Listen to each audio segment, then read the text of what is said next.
Pak Dr. Rasman sebagai praktisi hukum sekaligus akademisi, seperti apa ini mungkin melihat bahwa kemarin viral pernyataan dari Ibtu Rudiana yang menyebutkan berani melakukan sumpah pocong ketika ditanya oleh Hotman mengenai kabar yang beredar bahwa anaknya Eki masih hidup, dan dia spontan mengeluarkan kata-kata bahwa saya berani sumpah pocong. Nah, dari segi hukum seperti apa mungkin melihat statement itu dikeluarkan dari seorang penegak hukum nih? Oh iya, di Indonesia tidak dikenal sumpah pocong. Hukum Indonesia tidak mengenal sumpah pocong. Seharusnya karena dia salah penegak hukum, seorang polisi, tidak pantas dia menyebut atau membela dirinya dengan sumpah pocong. Harusnya dia membuktikan secara ilmiah atau secara pembuktian menurut hukum pidana ya. Artinya dia bisa menunjukkan di mana makamnya, ditunjukkan di mana bukti-bukti pada saat dia meninggal. Itu yang perlu dibahas kepada masyarakat. Jangan masyarakat ini dibuat jadi pembodohan gitu loh.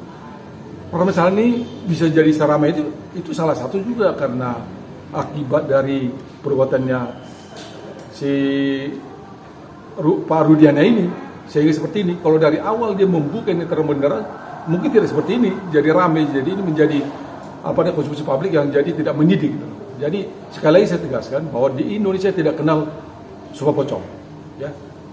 Apalagi dia seorang penegak hukum, tidak pantas dia menyampaikan sumpah pocong itu. Harusnya dia membuktikan secara ilmiah, secara hukum pidana, apa bukti-bukti, apa yang dia dipunyai bukti-bukti, itu harus diperlihatkan kepada masyarakat, di publik. Jadi tidak perlu dia mengatakan sumpah pocong itu. Ya kira begitu ya. Oke. Tanggapan saya. Oke. Pak, artinya kemunculan Pak Ibtu Rudiana sekarang ini boleh dibilang terlambat atau seperti apa? Karena kan tadi Bapak bilang dari awal seharusnya memberikan keterangan dan menjelaskan kasus yang sempat ramai ini menjadi perhatian publik. Oh iya, ini kan sudah beberapa bulan ini jadi perhatian publik ini. Sempat dia tidak bisa dicari, sempat dia menghilang dalam arti tidak muncul di publik gitu loh. Jadi artinya ini jadi tanda tanya ini semua masyarakat, apalagi para keluarga si yang terpidana ini. Jadi sekarang ini karena dia posisinya sudah kelihatan sudah terpojok, banyak yang menyalahkan dia, akhirnya dia muncul sekarang. Sampai mau dia diwawancara oleh salah satu podcastnya Pak Bang Hotman. Jadi seharusnya kalau dari awal dia membuka ini terang-benderang tidak seperti ini. Ya. Apalagi sekarang udah banyak saksi sekarang yang tadinya saksi mengetahui ternyata sekarang udah mencabut semua kesaksiannya ini. Tapi Bang melihat ini ada sesuatu ini nggak sih, artinya nih dengan pernyataan dia sumpah pocong itu secara psikologi ini membela diri sendiri. Abang melihat ada kaitannya seperti itu nggak Bang dari pihak Rudiana sendiri? Kalau saya lihat karena dia udah posisi terpojok, tersudutkan oleh oleh pernyataan pengamat, oleh masyarakat, apalagi keluarga dari terpidana ini, tentu ini mungkin dia hanya membela diri dia karena udah merasa posisi terpojok, makanya dia mengungkapkan sumpah pocong itu, padahal itu tidak dikenal apa sumpah pocong, tidak ada di agama pun tidak ada, apalagi di hukum pidana kita. Artinya di persidangan juga ada mungkin sumpah-sumpah atau sumpah pocong dibutuhkan atau enggak ada Pak? Oh, di persidangan tidak ada itu, di persidangan tidak ada itu, jangan menisahkan lah. Jadi apalagi seorang anggota kepolisian dan dia aparatur penegak hukum ya, jadi jangan dia menisahkan masyarakat sumpah pocong itu. Harusnya dia mencabut sumpah pocong itu lah, jangan dia sekali lagi menisahkan masyarakat ya. Walaupun mungkin maksudnya baik demi meyakinkan masyarakat yang selama ini mungkin menuduh dia dan berpikir negatif tentang Pak Rudiana, seperti apa? Iya, kalau kita lihat semua ini berita-berita yang beredar ini ya, karena saya bukan juga kuasa hukumnya dari korban atau dari keluarga terpidana, tapi kalau kita lihat dari yang sudah tersebar di di media-media selama ini, di TV dan di mana-mana pun saya lihat dia itu harusnya itu dari awal dia terbuka dia terhadap kasus ini, jangan ada yang disembunyikan. Itu menurut saya. Dia mengetahui dari awal, dia yang mau mengusut dari awal itu, dia tahu semua itu dari asal pejetnya itu. Tentunya dia harus, kalau dia jujur ini tidak seperti ini. Kalau dia jujur dari awal. Tapi alasannya karena masih sebagai anggota kepolisian atau punya atasan dan masih dilindungi kode etik, yang akhirnya Pak Rudiana tidak memberikan statement pada awal-awal. Nah, justru dia harusnya itu menjaga institusi polisi itu, karena dia susah dihubungi, sempat dia tidak muncul di publik, akhirnya jadi institusi kepolisian juga akhirnya jadi kurang bagus ya penilaian masyarakat. Harusnya kalaupun dia sebagai anggota dia izin bisa, ya pimpinan juga selama dia ada minta izin pasti dia dikasih, tidak perlu dia susah dihubungi gitu. Jadi artinya kalau saya lihat dari kasus ini, kalau Pak Rudiana terbuka dari awal tidak seramai ini.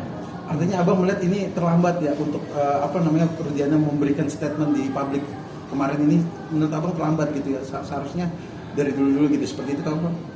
Nah, betul udah terlambat, tapi selain terlambat pun seharusnya kalau dia sekarang mau jujur, itu menjaga nama baik dia itu. Harusnya dia jujur sekarang ini, apa sesungguhnya yang terjadi, apa sesungguhnya yang terjadi terhadap korban meninggal ini. Apakah betul dia meninggal karena kecelakaan atau karena dibunuh?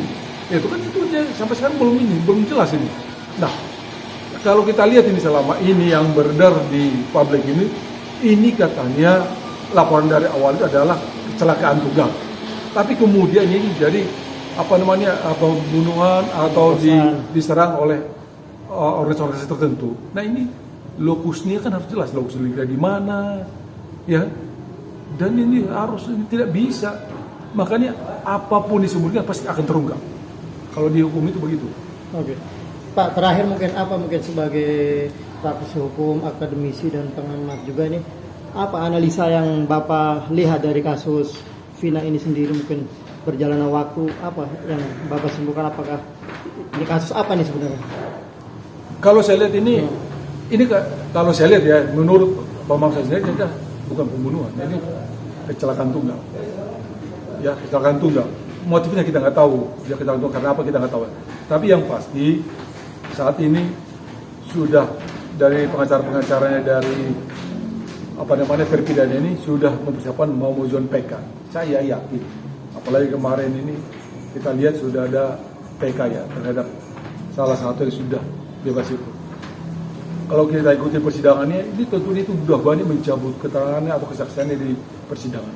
Nah tentu ini kalau ini diajukan PK lagi terhadap terpidana ini sekarang ini, yang sekarang masih ditahan ini, saya yakin ini akan bebas.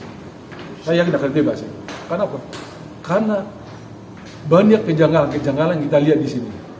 Ya, jadi akhirnya apa? Kita ini masyarakat jadi bingung. Saya aja orang praktisi hukum dan akademisi, saya bingung begini, kok bisa begini seramai ini.